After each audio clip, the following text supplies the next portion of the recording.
Yeah, self-belief is absolutely one of the most important things for an entrepreneur or a new business owner to have in order to be successful, because really what goes on in our mind makes or breaks the success that we're able to have in real life.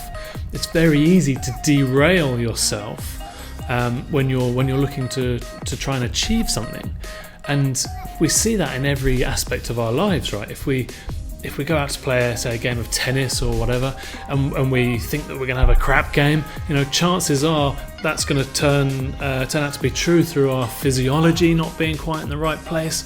When we go a point down, we're going to see that as a sign of us not having a good day, and our mind is actually very good at finding ways to kind of make our beliefs become our reality.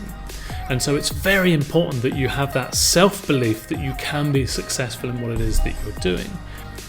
A really good example of this would be Roger Bannister in the 1950s. It was when him and a whole bunch of other runners were attempting to run a mile in under 4 minutes, and it had never been done to this point, right? So you've got all of these athletes that are trying to do something that's never been done. And in the background, you've got scientists looking at all the data saying that it's physically impossible for a human being to run a mile in under 4 minutes.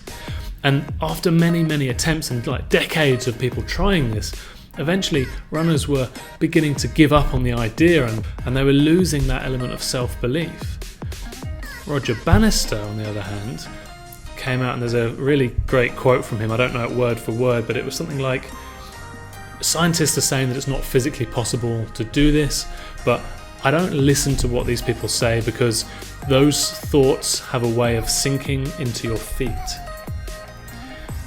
And he went out and he ran a mile in just under 4 minutes. Even more interestingly, just 46 days after he'd done that, another guy went out and ran a mile in under 4 minutes as well, actually by a second or two, beating his record. So it only took 45 days after decades of people trying, that once that belief was created that it is possible, all of a sudden people started doing it. And so I think it's really important that you manage your own self-belief so that you can turn that into a reality and stop sabotaging your own behaviour.